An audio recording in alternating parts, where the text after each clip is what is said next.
the President of the Republic of Ghana to deliver his inaugural address.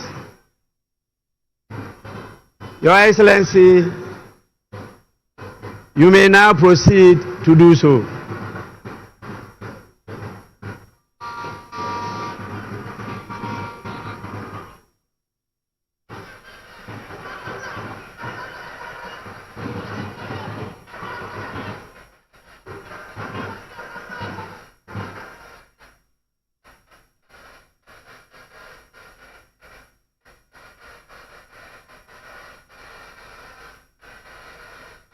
Hold it.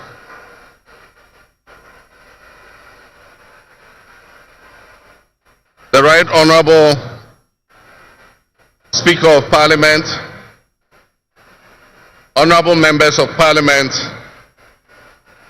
Her Excellency, the Vice President of the Republic of Ghana, Jane Nana Opoku-Agyeman, Her Ladyship, the Chief Justice, Your Excellency, Bola Ahmed Tinubu, President of the Federal Republic of Ghana, and special guest of honor for this occasion, Your Excellencies, Presidents, Heads of Government and Development Agencies, Your Excellency Nana Addo Dankwa Akufo-Addo, and former Presidents, Your Excellency Dr. Mahamudu Bawumia, distinguished invited guests, ladies and gentlemen, my brothers and sisters, I wish you a good morning, and we give thanks to the Almighty God on this occasion. Our Father who art in heaven, we thank you for giving us this day, a day that offers me, your humble servant, a unique opportunity to work to reset our dear country, Ghana.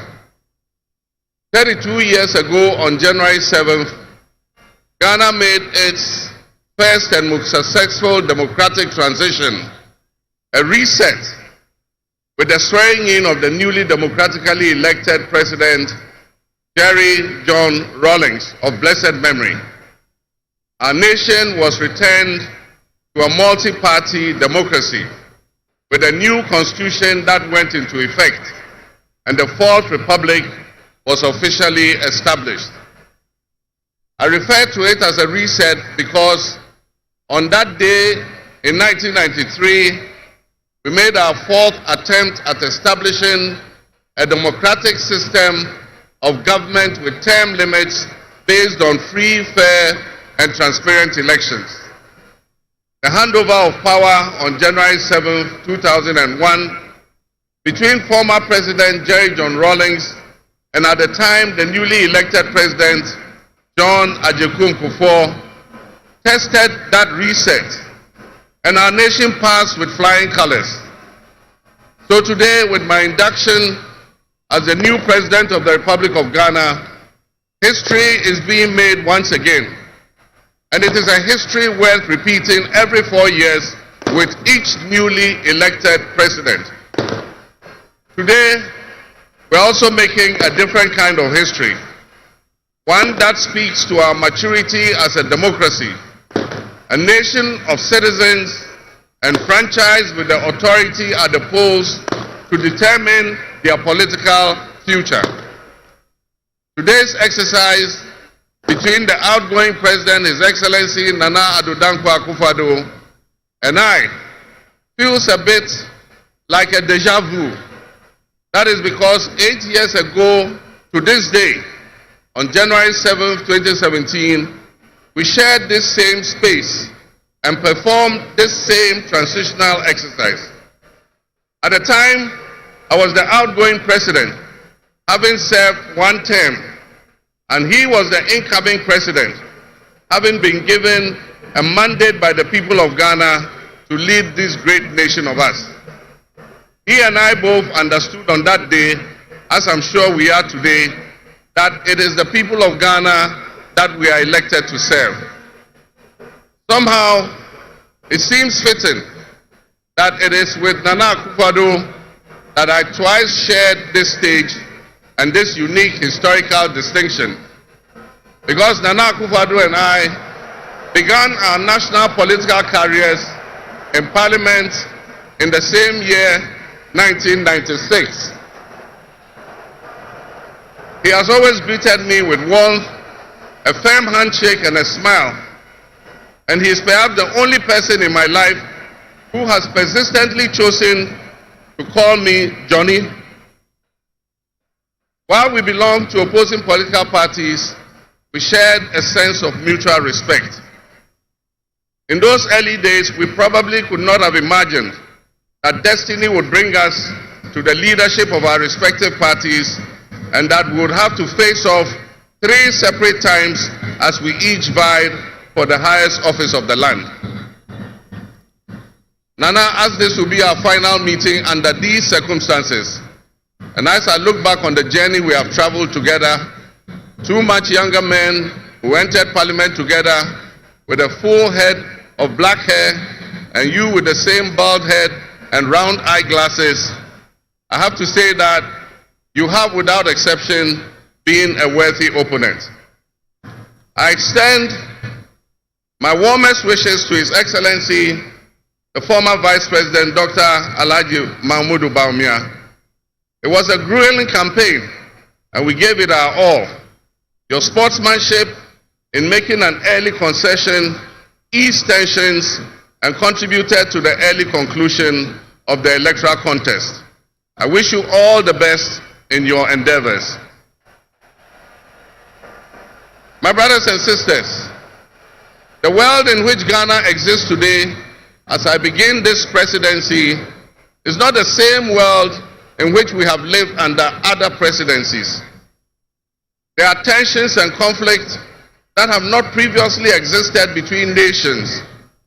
These tensions and conflicts place pressure on alliances to decide where we will support.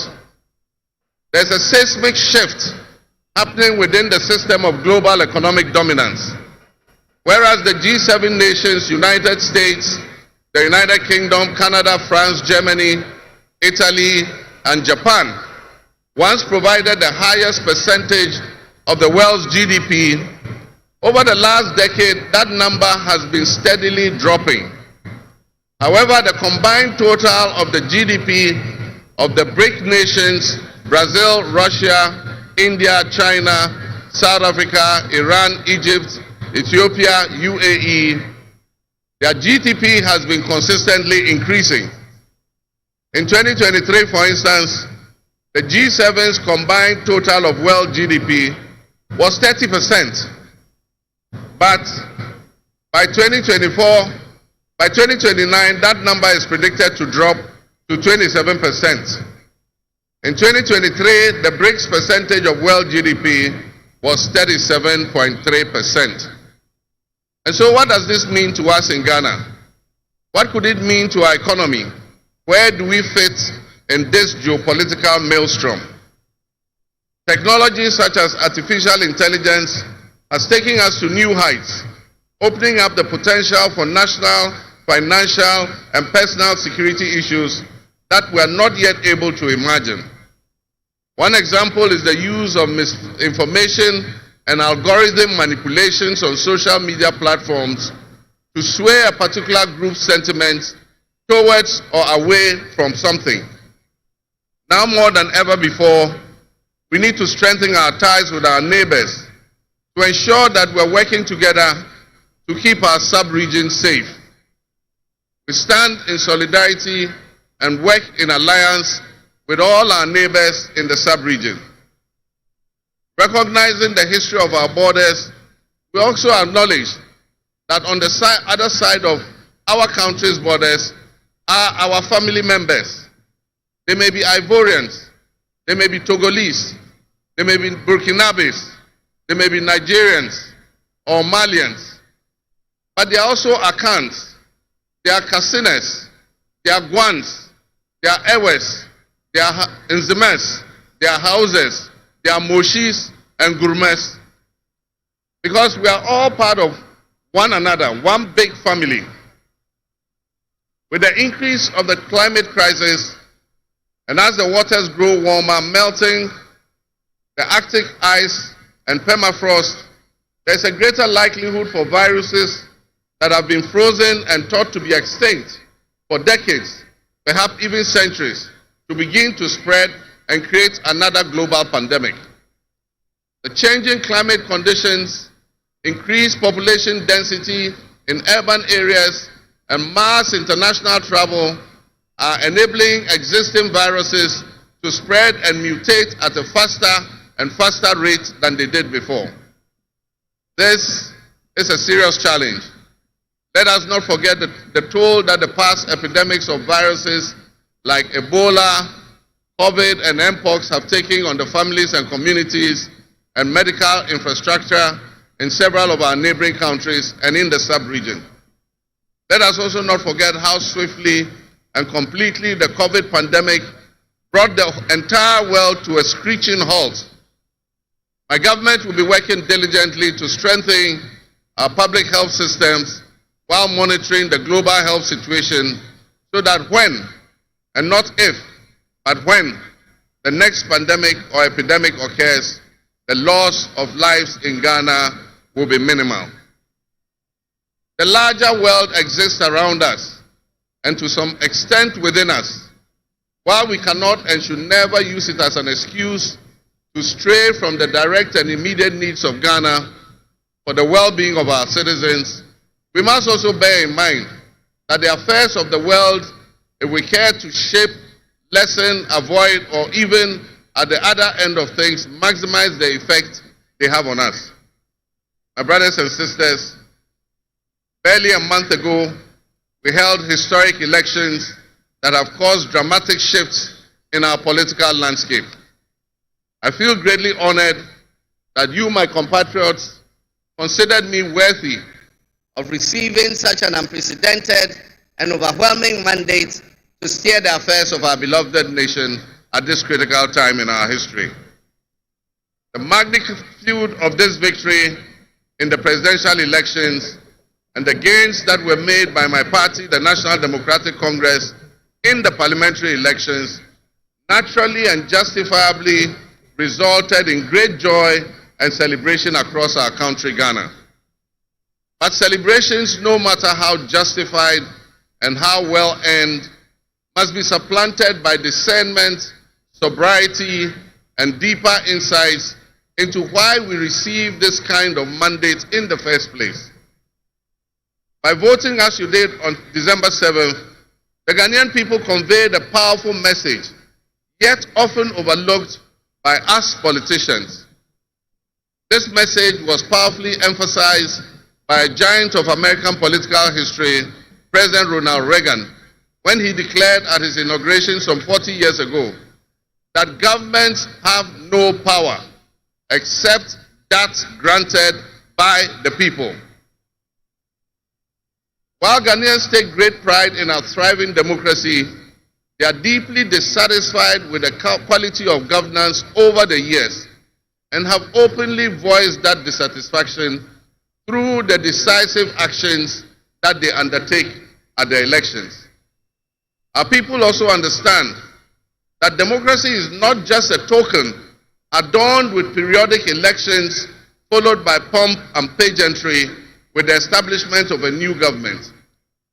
They expect that if democracy is celebrated as a superior means of governance, then its outcomes must be more tangible and benefit them in their individual lives. Any honest introspection and reflection on the pulse of our nation would reveal that many within our population do not feel that they have benefited from or partaking in this democratic dividend. Where people buffeted by severe economic crisis and hardships, and in the last few years we have lurched from crisis to crisis. But there is hope on the horizon. Today should mark the beginning of a new opportunity. An opportunity for us to make a difference in our governance and our economic management. We shall reset our dear nation, Ghana.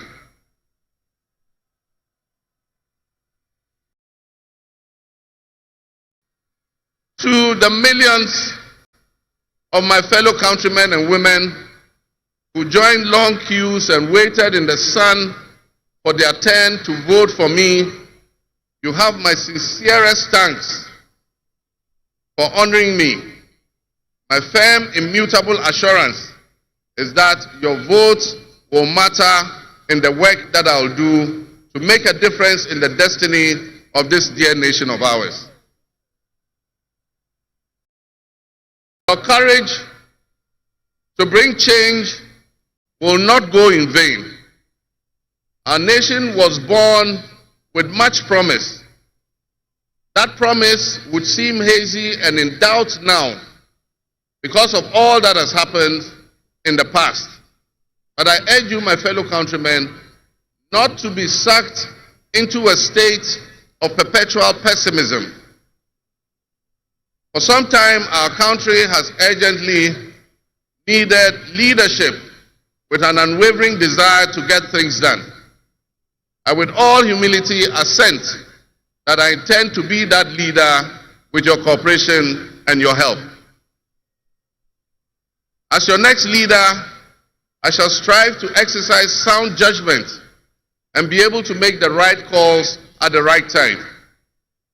I will have the humility and presence of mind to take responsibility for any challenges and be willing to act firmly and timelessly to resolve the challenges that we face as a nation.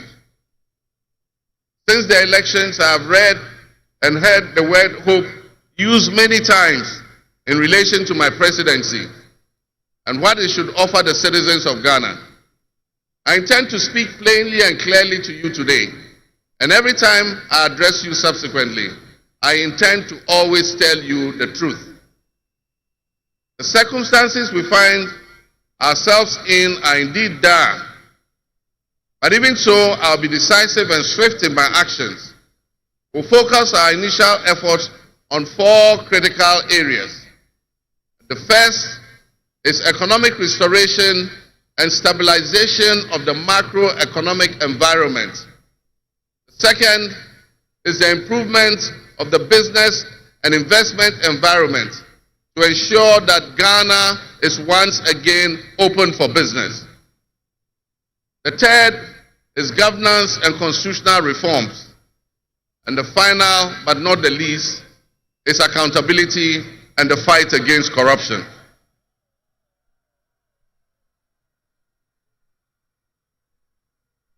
My brothers and sisters, actions have always spoken louder than words.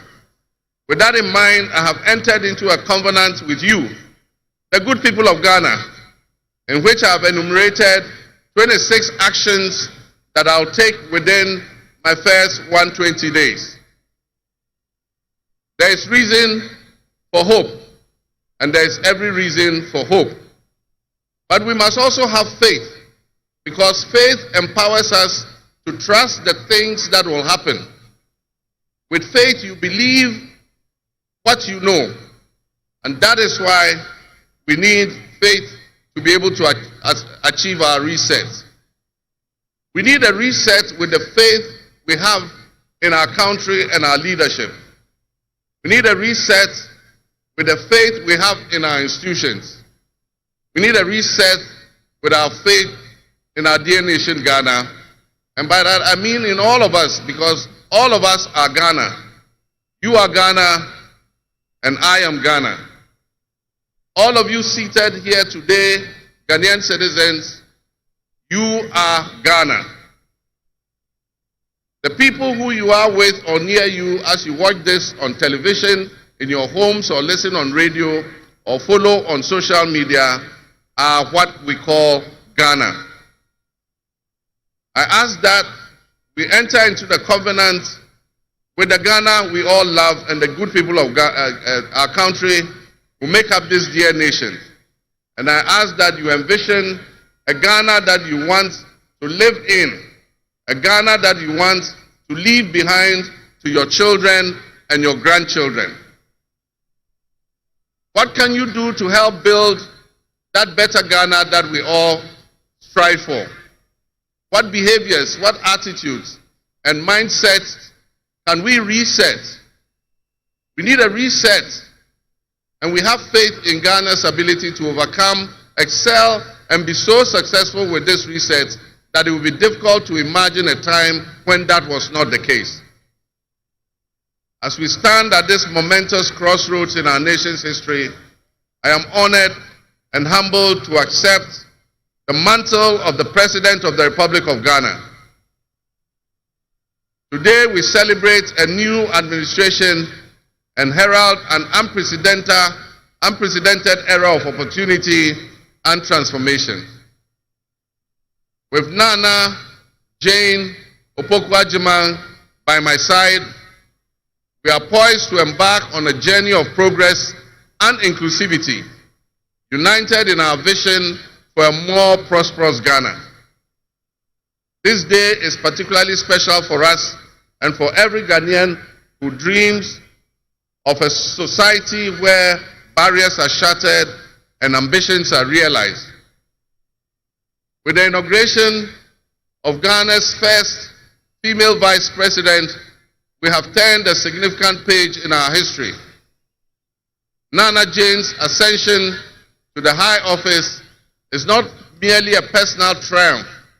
It symbolizes our collective commitment to fostering a nation where gender equality and female representation are cherished and amplified.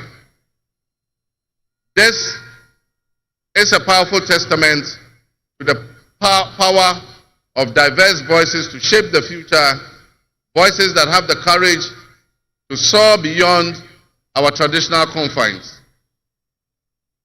My brothers and sisters, together as we look to the horizon, we reaffirm our dedication to breaking the glass ceiling that has long hindered many from reaching their full potential.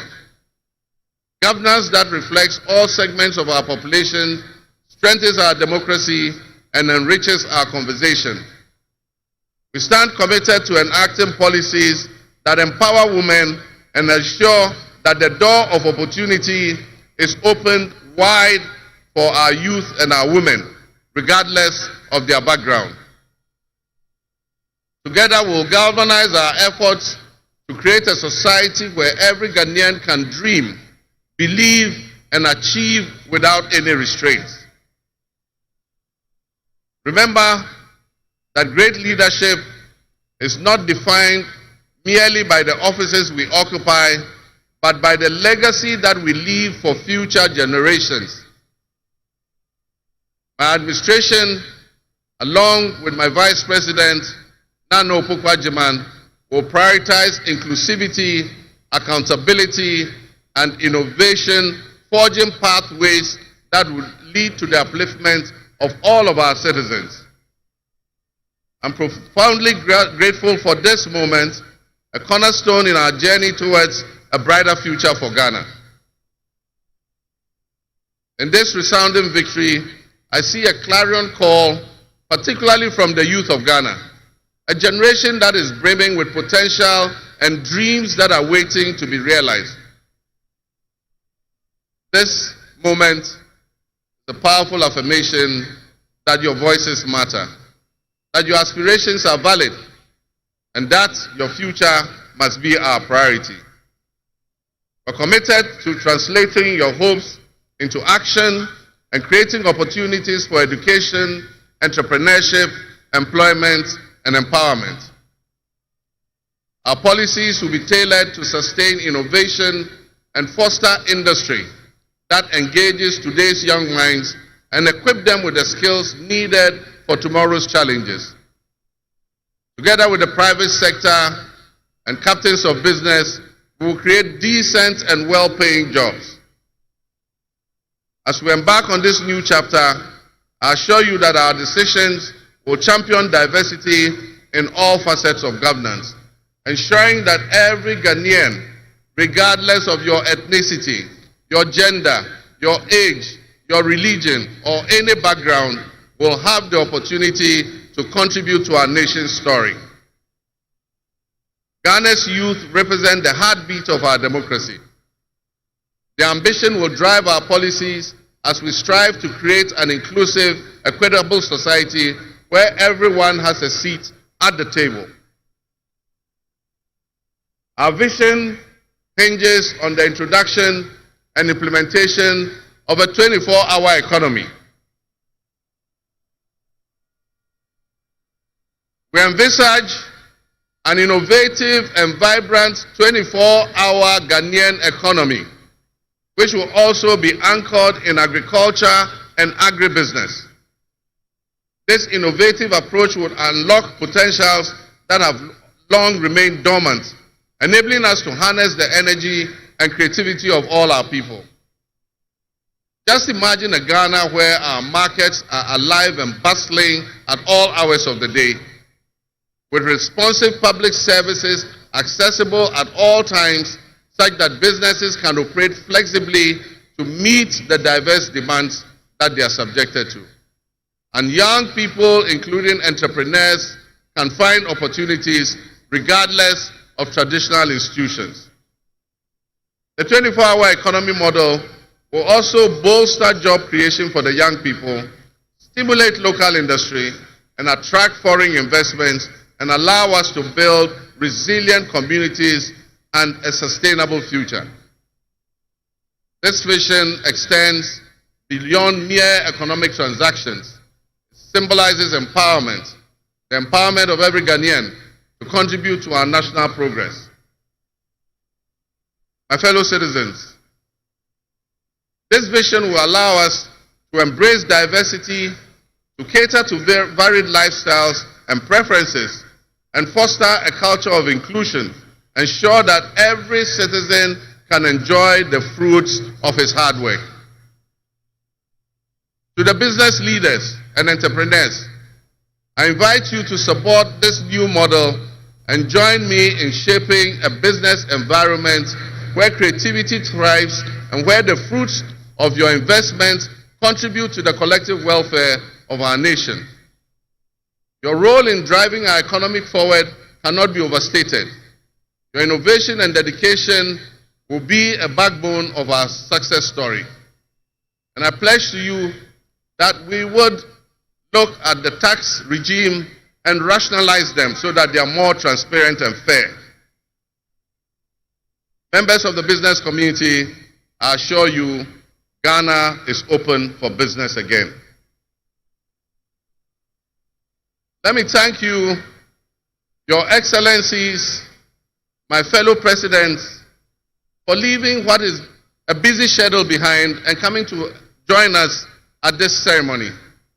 Your presence brings honor to this inaugural ceremony. And I want to extend my heartfelt thanks to all of you and to our sister countries who have traveled from near and far to be with us today.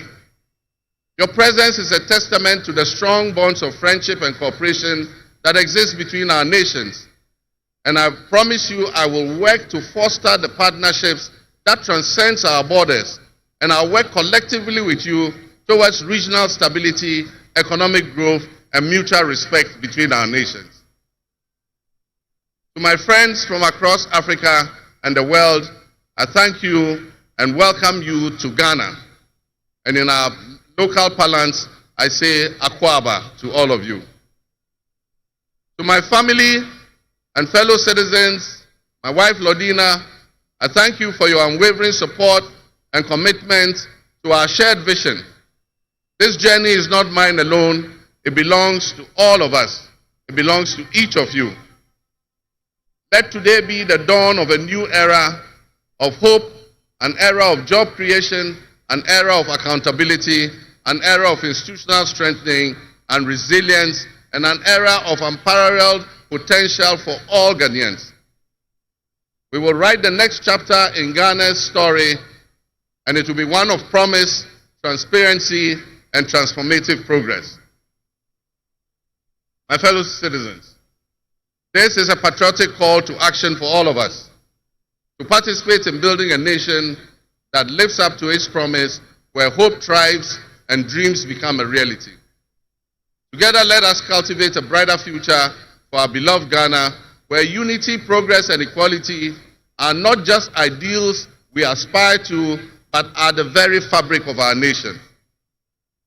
In closing, I invite you to partner with us on this journey. Together we can create a brighter future for our beloved Ghana, where unity, progress, and equality are not simply goals we are aiming for, but are the cornerstone of our society. Let's work hand in hand to foster these values and strengthen our nation for everyone. My fellow citizens, our invited guests, I thank you very much. May God bless our homeland Ghana and make our nation great and strong. I thank you.